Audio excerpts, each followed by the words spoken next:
Hello student, आप सभी लोगों के हमारे YouTube channel Rathore education part में बहुत बहुत स्वागत है। अगर चैनल पर पहली बार आए हैं तो चैनल को सब्सक्राइब करके नोटिफिकेशन बेल आइकन को प्रेस कर लीजिएगा। हम लोग थ्योरी का क्लास कर रहे थे। जीके में हम लोगों ने 3 थ्योरी क्लास किया था। आज हमारा चौथा क्लास होने वाला है। इकोनॉमिक्स पढ़ रहे थे हम लोग। इकोनॉमिक्स में आज हम लोग जानेंगे जनसंख्या। आपके परीक्षा में जनसंख्या से भी क्वेश्चन पूछे जाते हैं और पैरामेडिकल में पढ़ना है, इंपॉर्टेंट टॉपिक्स है। इससे प्रत्येक वर्ष कहीं ना कहीं क्वेश्चन पूछे जा रहे हैं लगातार वर्षों में। तो आज हम लोग पढ़ेंगे जनसंख्या। जनसंख्या याद रखिएगा, जनसंख्या 2011 जनगणना। कॉल आना बंद नहीं होगा, छोड़ दो, कॉलें नहीं उठा रहे। कॉल इतना करता है ना, अभी पढ़ा रहे थे सब कॉल कॉल कॉल। 2011 जनगणना पेमेंट किया है ना, उठा लेते हैं। जनगणना इंग्लिश में लिख दे CENSUS। चलिए, इंग्लिश वाला भी कहेगा कि हमको भी अलग थलग नहीं करिए सर। चलिए, जनसंख्या 2011 जनगणना को हम लोग समझते हैं। देखिए, आप लोगों को पता है कि सबसे पहले भारत की जनगणना कब हुई थी? सबसे पहले पूछ रहा हूं तो सबसे पहले 1872 ईस्वी में हुई थी। 1872 ईस्वी में सबसे पहले जनगणना हुई थी भारत में, है ना। जनगणना, और जनगणना क्यों होती है बताइए? 1872 ईस्वी। सब नोट भी कर सकते हैं, नोट नहीं करना है, इसका PDF आपको क्लास के बाद पेड कोर्स में मिल जाएगा। जो पेड कोर्स में ज्वाइन है उनको PDF मिल जाएगा। 1 लाइनर रहेगा। जितना भी इंपॉर्टेंट क्वेश्चन है एक भी नहीं छूटेगा। इससे जितने भी इंपॉर्टेंट क्वेश्चन है जो पैरामेडिकल में पूछे जा सकते हैं सब आपका रहेगा। PDF आपको पेड कोर्स में मिल जाएगा। चलिए, 1872 ईस्वी में सबसे पहले जनगणना हुआ। किसकी अध्यक्षता में, मतलब कौन इसका देखरेख कर रहा था?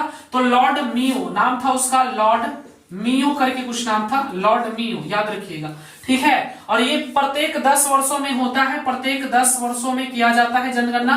और जनगणना का मकसद क्यों है, आखिर जनगणना होता क्यों है, समझिएगा। जनगणना क्यों होती है आज हम लोग सीखेंगे। देखिए, जनगणना इसलिए होती है, जनगणना से सिर्फ इसलिए नहीं कि जनसंख्या पता किया जाता है, जनगणना से हम लोग सब कुछ पता करते हैं। जनगणना से देखिए क्या क्या पता करते हैं। जनगणना से हम लोग पता कर लेते हैं बाबू भाषा, कितना भाषा, कौन से भाषा के लोग हैं। ऐसे आपको थोड़ी पता चल जाता है कि इतने इस जाति के लोग हैं, इतने इस भाषा के लोग हैं, इतने इस धर्म के लोग हैं, इतने ये पंडित है, इतने ये है वो है। तो ये सब जनगणना से ही पता चलता है। भाषा पता किया जाता है। प्रवास, जो बांग्लादेश दूसरे देश से आके हमारे देश में बसते हैं उसको प्रवासी भी बोलते हैं। प्रवासी कितने हैं। भाषा, धर्म, ये सब की जानकारी मिलती है। शिक्षा, अशिक्षा, कितने लोग शिक्षित हैं, कितने लोग अशिक्षित हैं, क्या सुविधा है, घर, ये सब, कितने लोगों का घर पक्का का है, कितने लोगों का घर कच्चा है, ये सब जानकारी इसमें मिलती है आपको। अनुसूचित जाति, जनजाति, कौन सा कास्ट है, इसमें सभी जानकारी, कहने का सेंस बहुत सारी चीजें छूट भी रही होंगी, तो सभी जानकारी जनगणना के अनुसार लिया जाता है हमारे देश में, ठीक है। इसलिए जनसंख्या किया जाता है प्रत्येक 10 वर्षों में, है ना। प्रत्येक 10 वर्षों में जनगणना किया जाता है, याद रखिएगा। तो इससे हम लोग जनगणना के अनुसार ही पता करते हैं कितना शिक्षित लोग हैं, कितना शिक्षित है, कितना प्रवासी, कौन सा राज्य सबसे ज्यादा शिक्षित है, कौन सा राज्य सबसे कम शिक्षित है, कौन सा साक्षरता ज्यादा है, किसका साक्षरता कम है। और इसी प्रकार से 10 सालों के बाद बताया जाता है कि बिहार का सबसे पैसा वाला राज्य कौन है। तो इसी अकॉर्डिंग बताया जाता है, जनगणना अकॉर्डिंग। जनगणना के अनुसार ही बोलते हैं इसका साक्षरता, सबसे ज्यादा साक्षरता वाला राज्य कौन है, सबसे कम साक्षरता वाला राज्य कौन है। और जनगणना से पैरामेडिकल बहुत इंपॉर्टेंट टॉपिक है भाई, इसको VVI भी कर सकते हो, क्योंकि इससे मैंने देखा है लगातार वर्षों में क्वेश्चन पूछे जा रहे हैं। लगातार हर वर्ष एक क्वेश्चन पूछता है जनगणना से, कुछ ना कुछ पूछता ही है, इसलिए इंपॉर्टेंट है, याद रखिएगा। इससे क्वेश्चन आता है, आपसे पूछ देगा सबसे पहले जनगणना कब हुई थी? तो 1872 ईस्वी में लॉर्ड मियो की अध्यक्षता में हुई थी। इन्हीं के द्वारा करवाया गया था। जनगणना क्यों किया जाता है? तो भाषा, प्रवासी, धर्म, शिक्षा, अशिक्षा, घर के बारे में जानकारी, इससे हर कुछ की जानकारी ली जाती है। कितने लोगों का घर पक्का, कच्चा, ये सब चीजें, कितने लोग शिक्षित है, अशिक्षित है, कितने लोग विधवा है, कितने लोग विकलांग है, कितने लोग बेसहारा है, अनाथ है, सब जानकारी इसमें ली जाती है। दिया जाता है जनगणना में आपका, इसलिए जनगणना करवाया जाता है। इससे ही तुम्हारा ऑब्जेक्टिव क्वेश्चन पूछ देगा, बोलेगा जनसंख्या क्यों करवाया जाता है, भाषा देखने बताएंगे बाद में। तो इस प्रकार से जनगणना इसलिए कराया जाता है ताकि इन सब चीजों के बारे में हमें जानकारी प्राप्त हो। मैं डिटेल्स में आपको समझा दिया जनसंख्या जनगणना क्यों की जाती है, जनगणना इसी सब चीज के लिए की जाती है। चलिए अब आगे थोड़ा सा बढ़ते हैं और जानते हैं कुछ। चलिए समझ गए ना, जनगणना इसीलिए होती है, प्रत्येक 10 वर्षों में की जाती है। सबसे पहले जनगणना कब की गई थी? 1872 ईस्वी में लॉर्ड मियो के अध्यक्षता में। लॉर्ड मियो की अध्यक्षता में 1872 ईस्वी में सबसे पहले भारत में जनगणना की गई थी। जनगणना से हम लोग यही सब जानकारी प्राप्त कर पाते हैं जो मैंने आपको बताया। फिर हमारा देश आजाद हुआ, तो आजादी के बाद सबसे पहले जनसंख्या 1951 ईस्वी में हुआ था, याद रखिएगा 1951 ईस्वी में हुआ था, ठीक है, याद रखिएगा। ये हुआ था सी चंद्रा के कुछ नाम है, मैं कंफर्म नहीं हूं, सी चंद्रा करके कुछ ऐसे नाम है, देख लेना एक बार, गलत भी हो सकता है। सी चंद्रा करके कुछ नाम होगा, एक बार देख लेना गूगल पे, शायद यही होगा, 80% चांस है, पर कंफर्म नहीं है मैं। तो 1951 ईस्वी में जो इनकी अध्यक्षता में, सी चंद्रा की अध्यक्षता में सबसे पहले आजादी के बाद जनसंख्या हुआ था। जब हमारा देश आजाद हो गया तो फिर हमारा देश आजाद होने के बाद 1951 ईस्वी में हम लोगों ने सबसे पहले जनसंख्या यानी जनगणना किया था। जनसंख्या काटो यार, जनगणना हुई थी, ठीक है, 1951 ईस्वी में आजादी के बाद। और जनगणना इसलिए होती है, आपको बता दिए क्यों होती है। चलिए अब बात करते हैं बाबू की 2011 की जो जनगणना हुई, केमी जनगणना थी, तो ये 15वीं जनगणना थी, याद रखिएगा, जनगणना थी। और पूछेगा आजादी से, ये तो 15वीं जनगणना थी 1872 के हिसाब से, और पूछ देगा कि आजादी के बाद कौन सी जनगणना थी, तो 7वीं जनगणना थी, 7वीं, याद रखिएगा, 7वीं जनगणना थी आजादी के बाद। और पूछेगा कि स्टार्टिंग से, अगर वहां पे क्वेश्चन में लिखेगा कि आजादी के बाद कौन सी जनगणना 2011 में हुई, तो 7वीं, और अगर नहीं बोलता है तो फिर 15वीं, याद रखिएगा। दिख रहा है ना सबको? चलिए ठीक है, दिख रहा है, ठीक है। चलिए तो ये 7वीं हो गई। जनगणना क्यों किया जाता है मैंने आपको बता दिया। अब हम लोग समझेंगे, आगे बढ़ते हैं। अब हम लोग क्या इसमें और बताना है आपको, अब इसमें हम लोग साक्षरता दर को जानेंगे, लिंगानुपात को ये सब जानेंगे, और कुछ बताना है, छूट रहा है दिमाग में, और कुछ तो नहीं। 2011, हाँ कुछ छूट रहा है। देखिए जब 2011 में जो जनगणना हुई उसमें जानते हैं 28 लाख लोगों ने मिलकर जनगणना किया था बाबू, 28 लाख, ठीक है, 28 लाख लोगों ने मिलकर जनगणना किया था, मतलब 28 लाख लोग काम कर रहे थे इस जनगणना के लिए, 28 लाख लोग लगे हुए थे। ये जनगणना इतना आसान नहीं होता है, पूरे ऑल इंडिया में जनगणना होती है, तो इसके लिए 28 लाख लोग कार्यरत थे, मतलब कर रहे थे। कितने गांव में हुआ था, तो लगभग गांव की संख्या 41-42 लाख होगा, गांव की हम बोल रहे हैं, ठीक है, ऐसे कस्बे की नहीं, जो पंचायत उस प्रकार का होता है ना, तो गांव 41 लाख गांव में 640 डिस्ट्रिक्ट में, अभी तो डिस्ट्रिक्ट बढ़ गया है, पर मैं जो भी बता रहा हूं आपको ये सब 2011 के जनगणना के अनुसार बता रहा हूं। उसके बाद अभी कुछ हुआ नहीं है, जनगणना हुई नहीं है, केस में होनी चाहिए थी बट हुआ नहीं है। अब क्यों नहीं हुआ बताएंगे। तो 28 लाख लोग मिलकर ये जनगणना किए थे 2011 का, और इसमें पता है 640 गांव, 640 डिस्ट्रिक्ट थी उस वक्त, और 4100 गांव, याद रखिएगा 4100 गांव का जनगणना किया गया था। सोचिए 640 डिस्ट्रिक्ट यहाँ पे है, इतना किया गया था, 28 लाख लोग मिलकर इस जनगणना को किए थे। चलिए देखते हैं हम लोग इसके बारे में जानकारी ले लेते हैं, और जो मैं से थोड़ा सा जान लेते हैं हम लोग। 2011 के जनगणना के अनुसार हमारी जनसंख्या कितनी थी, तो इकाई, दहाई, सैकड़ा, हजार, 10,000, लाख, 10 लाख, करोड़, 10 करोड़, अरब, 1 अरब 21 करोड़ 56 लाख 95,000, न यार बढ़िया से, 1 अरब, इकाई, दहाई, सैकड़ा, हजार, 10,000, लाख, 10 लाख, करोड़, ये 10 करोड़ हो गया ना भाई। 1 अरब 21 करोड़, देखो ये बड़ी खतरनाक ही सब होता है। 1 अरब 21 करोड़, इकाई, दहाई, सैकड़ा, हजार, 10,000, लाख, 5,69,573, समझ गया। 1 अरब 21 करोड़ 5 लाख ना हो भाई, इकाई, दहाई, सैकड़ा, हजार, 10,000, लाख, हाँ 5,69,573, बिल्कुल इतना जनसंख्या, इतना पड़ गया, दिमाग खराब है। चलिए पुरुष इतना थी, समझ लेना, ठीक है। कितनी थी पुरुष? इकाई, दहाई, सैकड़ा, हजार, 10,000, लाख, 10 लाख, करोड़, 10 करोड़, यानी 62 करोड़, समझ गया ना। 62 करोड़ था पुरुष, अब 58 करोड़ थी महिला, यानी 4 करोड़ एकदम एकदम वो सब कहाँ चल गया भाई। अच्छा चलिए, बाकी जनसंख्या घनत्व 382 था। साक्षरता प्रतिशत की बात करें तो 73 था। ये साक्षरता प्रतिशत एकदम पूरा ऑल इंडिया ओवर है। और बात करें पुरुष तो पुरुष 80% पढ़ल है, तो महिला 64% है, याद रखिएगा। और दोनों मिला के बात करें तो 73%। महिला इतना, लिंगानुपात के बात करें तो 943, ठीक है।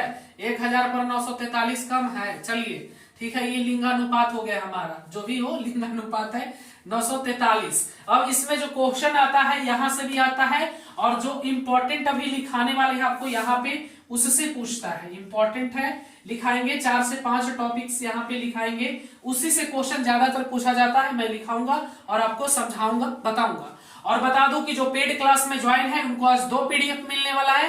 पहला क्लास क्या हुआ था हमारा आज, मैं भूल गया भाई, हिंदी का, तो हिंदी का भी पीडीएफ मिलेगा।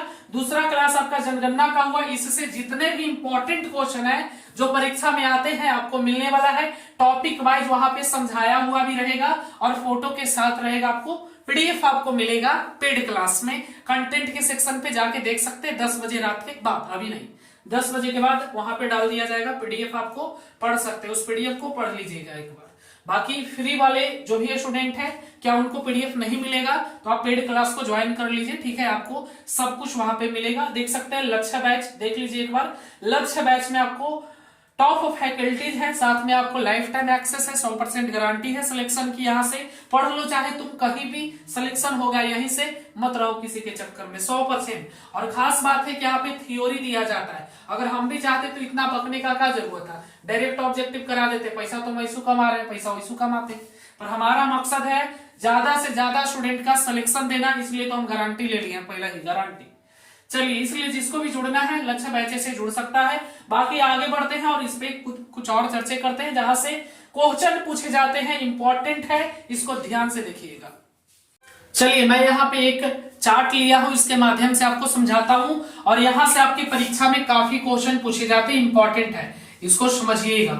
चलिए, सबसे पहले यहाँ पे लिखा हुआ है सर्वाधिक जनसंख्या वाले राज्य करोड़ में घटते क्रम में, याद रखिएगा, घटते क्रम में, ठीक है। घटते जाएगा, घटते घटते क्रम में है ना, देख लीजिए, तो ये घटते क्रम में है। सर्वाधिक जनसंख्या वाले राज्य है, सबसे ज्यादा जनसंख्या वाला राज्य आपको पता है ना भारत में कौन है? यूपी, जिसकी जनसंख्या है 19 करोड़ 98 लाख, याद रखिएगा। महाराष्ट्र की 11 करोड़ है, 11 करोड़ 23 लाख। बिहार अपना है उसका 10 लाख, 10 करोड़, सॉरी 10 करोड़, 10 करोड़ है। और अगर हम लोग बात करें न्यूनतम जनसंख्या वाले राज्य, जो सबसे कम जनसंख्या वाले राज्य है लाख में, याद रखिएगा, चूहा आ गया, मैं तो एकदम डर गया।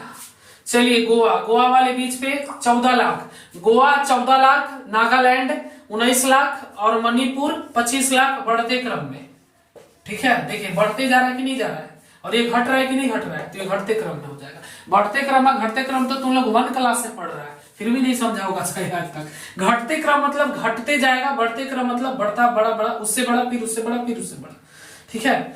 तो ये न्यूनतम हो गया। सबसे कम जनसंख्या वाला राज्य पूछेगा तो गोवा, सबसे अधिक पूछेगा यूपी, पूछेगा कि सबसे ज्यादा जनसंख्या वाले दूसरे राज्य तो महाराष्ट्र, पूछेगा सबसे ज्यादा जनसंख्या वाले भारत के तीसरे राज्य बिहार, या पूछेगा भारत के सबसे कम न्यूनतम जनसंख्या वाले राज्य गोवा, पूछेगा भारत के सबसे कम न्यूनतम पूछेगा तो गोवा, और अधिक पूछेगा तो यूपी, या पूछ देगा, ऐसे भी पूछ सकता है, बताएंगे। पूछेगा भारत जनगणना 2011 के अनुसार भारत की सबसे अधिक जनसंख्या वाले राज्य, जनगणना 2011 के अनुसार, जनगणना जरूर लिखेगा, जनगणना 2011 के अनुसार दूसरे नंबर पे सबसे ज्यादा जनसंख्या वाले राज्य, तीसरे नंबर पे, या पूछ देगा बिहार का कौन सा स्थान है भारत के जनसंख्या में तीसरा। पलट के भी क्वेश्चन पूछ सकता है। मैं थ्योरी दे रहा हूं ना भाई, थ्योरी को कंप्लीट करो, थ्योरी समझो क्या हम बोल रहे हैं। इस क्वेश्चन को उल्टा भी कर सकता है, पूछ देगा क्रम में सजाइए, क्रम में सजाइए, तो क्रम में भी सजा देंगे। आप कॉन्सेप्ट देखिए, सबसे पहला स्थान पर यूपी, महाराष्ट्र, बिहार, याद रखिएगा, ये याद रखना है। न्यूनतम में गोवा, गोवा से कम बोलेगा तो नागालैंड, नागालैंड से मणिपुर, याद रखिएगा, सबसे कम है गोवा का, फिर उससे नागालैंड और फिर मणिपुर का, याद रखिएगा। अब ये कटपुट करते हैं, ये थोड़ी याद रखिएगा, तो थ्योरी नहीं थोड़ी है, ये थोथा नियत याद कर लीजिए। चलिए सर्वाधिक लिंगानुपात वाला राज्य, सबसे ज्यादा पढ़ल लिंगानुपात वाला राज्य है 1084, समझ रहे ना, शादी करेंगे तो यही करेंगे, 2 गो मिलेंगे। चलिए तमिलनाडु 996, आंध्र प्रदेश 993। चलिए न्यूनतम यानी सबसे कम लिंगानुपात वाला राज्य, 1000 पर 184 मिल रहा है, समझ रहा है, मजे। चलिए हरियाणा में 879 यहाँ का लिंग अनुपात है। इससे भी क्वेश्चन पूछे गए हैं, ये सब टॉपिक से क्वेश्चन पूछा है, घुमा के पूछा है, इसको दे देगा, किसी भी तरीके से पूछ सकता है पेपर में। हम थ्योरी देंगे, कंप्लीट करना है आपको। जम्मू कश्मीर में 889, सिक्किम 890। देखिए क्वेश्चन कैसे पूछेगा, एक और लिस्ट यहाँ पर ले लेते हैं, उसको भी समझा देते हैं और उसके बाद फिर 2-3 ऑब्जेक्टिव करके आपको दिखा देंगे। बाकी आपका इकोनॉमिक्स जैसे ही पूरा बुक खत्म हो जाए, 1 या 2 लेक्चर और होगा, उसके बाद बुक खत्म हो जाएगा, इकोनॉमिक्स बुक खत्म हो जाएगा। मतलब पारा मेडिकल में जितना भी पढ़ना है सब पढ़ा देंगे, ठीक है। पारा मेडिकल में आपको जितना भी इकोनॉमिक्स में पढ़ना है, मैं सब थ्योरी को पढ़ा रहा हूं आपको। और जब खत्म हो जाएगा, 1 से 2 क्लास और होगा, उसके बाद हम लोग इकोनॉमिक्स से कम 4-5 ऑब्जेक्टिव क्वेश्चन को कर लेंगे। उसके बाद आपको पीडीएफ में मिल जाएगा, याद कर लीजिएगा, फिर प्रैक्टिस सेट होगा, फिर आपको टेस्ट लिया जाएगा, है ना। इतना करवा देंगे कि आपका क्वेश्चन तो नहीं छूटेगा। हो सकता है कि तू कहेगा इतना पढ़ा दिए, कंपटीशन के दूसरा एग्जाम देते हैं, इतना हम पढ़ा देंगे आपको, इतना हम काबिल बना देंगे कि किसी भी चीज में, मैथ हो, हिंदी हो, इंग्लिश हो, या कोई भी विषय हो पैरामेडिकल का, एक क्वेश्चन छूटेगा नहीं। हमको यही डर लगते रहता है 90 में 90 सब बना के ना आ जाए। आ ही जाता है ढेर स्टूडेंट, ऐसी थोड़ी 17 रैंक, 7 रैंक, 14 रैंक सब हमारा स्टूडेंट लाया, आप लोग को स्टेटस में भी लगाए थे। चलिए तो आप लोग बस बढ़िया से पढ़िए, मन लगा के, जबरदस्त। पैसा नहीं है तो यूट्यूब पे पढ़िए, 2-4 रुपया अगर है जुड़गाड़ करके तो पेड क्लास में आ जाइए, क्योंकि यहाँ पे आपको पीडीएफ देने में हम सक्षम है। हम भी 2 रोटी के लिए काम कर रहे हैं, इसलिए पीडीएफ तो नहीं दे पाएंगे। पीडीएफ हो या फिर क्लास हो, क्लास भी आपको रेगुलर यहाँ पे नहीं मिलेगा, अभी मिल रहा है 2-4 दिन, 5 दिन और मिलेगा आपको, ठीक है। चलिए अब आगे बढ़ते हैं, अगला लिस्ट। चलिए देखते हैं, इस लिस्ट को भी क्लियर कर लेते हैं। ये टॉपिक से भी क्वेश्चन पूछे जाते हैं, देखिए। और इसको भी याद करना रे रसगुल्ला, इसको भी याद करना, इससे भी आ सकता है। ये मत सोचो कि इसको याद नहीं करना है, इतना तो याद कर ही सकते हो ना भाई। नहीं पढ़ोगे तभी तो सिलेक्शन नहीं होता है। पढ़ना तो पड़ेगा, जैसे पढ़ो, रो के पढ़ो या हंस के पढ़ो, और हम कहते हैं तुम पढ़ो ही नहीं। चलिए सर्वाधिक दशकीय वृद्धि वाले राज्य मेघालय, याद रखिएगा, दशकीय मतलब 10, कहते हैं शताब्दी मने 100, है ना, शताब्दी मतलब 100, दशकीय मतलब 10, सप्ताह मने 7, अफ्ता मने 8, देखो सप्ताह होता है वो अफ्ता भी होता है, अफ्ता हमने सब बनाए हैं। चलिए मेघालय, बिहार 25%, 25.4% वृद्धि कर रहा है, वृद्धि वाले राज्य है, वृद्धि करना, ग्रोथ करना, बढ़ रहा है यानी दिखते के बात है ना भाई। चलिए न्यूनतम दशकीय वृद्धि वाले सब घट रहा है, नागालैंड, केरल घट रहा है, गोवा घट रहा है, याद रखिएगा। चलिए इससे ज्यादा तो क्वेश्चन नहीं रहते हैं, पर इससे कंफर्म रहते हैं, पूछा भी गया है। एकदम वीवीआई है भाई, जिसको बोलते हैं मोस्ट वीवीआई क्वेश्चन, एकदम रस कहते हैं, एकदम रस। चलिए सर्वाधिक साक्षर राज्य केरल, सबसे ज्यादा पढ़ा लिखल लोग 94%, वहां सब पढ़ल लिखल, एकदम इंग्लिश बोलेगा, इंग्लिश में। मिजोरम में भी पढ़ल, जितना छोटा राज्य उतना पढ़ल लोग। चलिए गोवा, इसलिए उस सबके जनसंख्या नहीं बढ़ेगा, वो सब पढ़ल लिखल लोग है, सब समझता है, समझ गया ना। मिजोरम 91% पढ़ल रहेगा, गोवा में 88%, और फिर हमारे बिहार, बहुत दुख के साथ कहना पड़ रहा है कि हमारे बिहार में सिर्फ 61% लोग पढ़े, दुख होता है।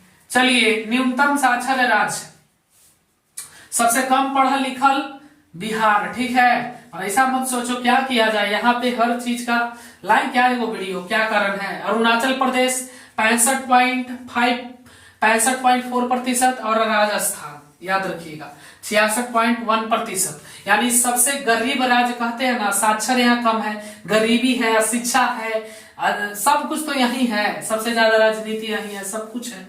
बिहार अपना बहुत खराब लगता है, सबसे कम पढ़े लिखे, मात्र 100 आदमी में यहाँ पे 61 आदमी पढ़ा है। सोचो 100 आदमी खड़ा करो उसमें से 61, जबकि केरल में 100 में से 94%, मिजोरम में 91, गोवा में 88। ये सब ऐसे ही नहीं डेवलप कर रहा है। याद रखिए सब बहुत बेस्ट राज्य है, छोटा है काम धमाका करता है, छोटा है पर धमाका है। ये बड़ा है, ये सिर्फ जनसंख्या बढ़ाते जा रहा है।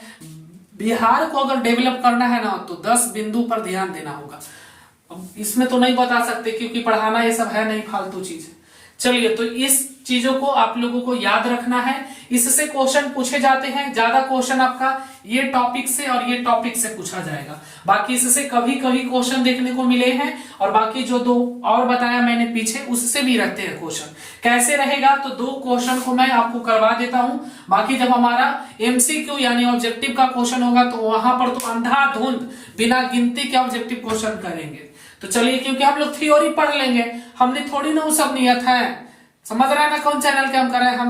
हम उस सब के देखना नहीं चाहते हैं, वो सब खाली समझ रहा है पैसा कमा रहा है स्टूडेंट से। ऑब्जेक्टिव क्वेश्चन पढ़ा रहा है, एक को लड़ेगा वो सब। थ्योरी पढ़ाओ भाई, थ्योरी सिलेक्शन दो। चलिए, ऐसी नहीं है, पढ़ लो चाहे कहीं से, लेकिन सिलेक्शन होगा यहीं से। क्यों पढ़े हो चक्कर में, कोई नहीं है टक्कर में। चलो बाबू, हमारा लक्ष्य बैच से जुड़ जाओ, नहीं जुड़े हो तो ऐप डाउनलोड करो राठौर एजुकेशन पॉइंट और लक्ष्य बैच से जुड़ जाओ। चलिए ठीक है, एक सॉन्ग भी है, ठीक है, खेसारी लाल के, बोला एकदम सब ठीक ठाक है। चलिए, ठीक बा कि ना, सब ठीक बा ना। चलिए आगे बढ़ते हैं हम लोग।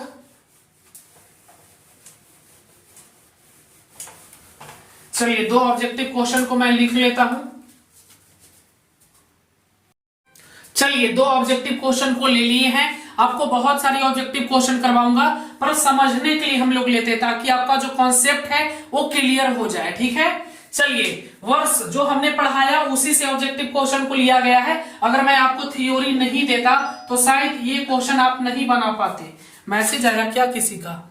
जी, चलिए, अगर मैं आप लोगों को थ्योरी नहीं देता तो ये क्वेश्चन आप लोग नहीं बना पाते। मेरे थ्योरी पढ़ाने के बाद मैं प्रतिदिन जांच करता हूं, मैं प्रतिदिन 2 को 4 को ऑब्जेक्टिव क्यों देता हूं, ताकि जो मैंने पढ़ाया है उसको आप लोगों ने ध्यान पूर्वक पढ़ा है या नहीं पढ़ा है। अगर ध्यान पूर्वक पढ़ा है तो आप इस ऑब्जेक्टिव क्वेश्चन को बना पाएंगे, नहीं पढ़ा है तो नहीं बना पाएंगे, इसलिए मैं देता हूं। वर्ष 2011 की जनगणना, जो कि हमने पढ़ा अभी, जनगणना के अनुसार जनसंख्या की दृष्टि से देश का दूसरा सबसे बड़ा राज्य कौन है? पारा मेडिकल में पूछा हुआ प्रश्न है, याद रखिएगा। दूसरा पूछ रहा है बिहार, बंगाल, महाराष्ट्र, मध्य प्रदेश। मैंने आपको एक लिस्ट दिया था और उस लिस्ट में यूपी सबसे पहले स्थान पर था और सेकंड नंबर पे कौन था आपको पता है? बताइएगा। आपसे दूसरा पूछ रहा है, हो सकता है यहां पर तीसरा पूछे, हो सकता है यहां पे पहला पूछेगा तो यही 3 पूछेगा और नहीं पूछेगा। चलिए अगला क्वेश्चन है, वर्ष 2011 की जनगणना के अनुसार भारत की साक्षरता दर कितने प्रतिशत थी? पारा मेडिकल में पूछा हुआ प्रश्न, ये भी पूछा हुआ प्रश्न है, पिछले वर्षों में पूछा हुआ प्रश्न है, सिलेक्टेड क्वेश्चन है, याद रखिएगा, ये भी प्रश्न पूछा हुआ है। तो मैंने आपको बताया था, पढ़ा रहा था तो उसी वक्त बताया था, भारत की साक्षरता दर दोनों मिला के, महिला और पुरुष मिला के वो बताया था और एक अलग करके बताया था। तो दोनों को मिला के पूछ रहा है, यहाँ पे महिला और पुरुष नहीं बोल रहा है, खाली बोल रहा है कि भारत की साक्षरता, यानी सब इसमें आ जाएगा। तो कितना था बताइएगा, इसमें से क्या आंसर सही होगा? कमेंट खाली नहीं रहना चाहिए, कमेंट में पूरा भर देना तुम लोग। चलिए ठीक है, अब हम लोग एक और क्वेश्चन यहाँ पे आप लोगों को देते हैं, इसका रिप्लाई आप लोग लाइव में दीजिए, हम देख रहे हैं, ये मत सोचिए कि हम नहीं देख रहे, कौन सही कौन गलत बता रहा है। क्वेश्चन है, हमारा क्वेश्चन रहेगा भारत के किस राज्य की महिला साक्षरता सबसे कम है? क्वेश्चन को समझिएगा, भारत के किस राज्य की महिला साक्षरता सबसे कम है? ऑप्शन आपके दे देते हैं, ऑप्शन एगो रहेगा अपना बिहार में बाहर है, अब फिर से इस वर्ष राठौर एजुकेशन पॉइंट बवाल है।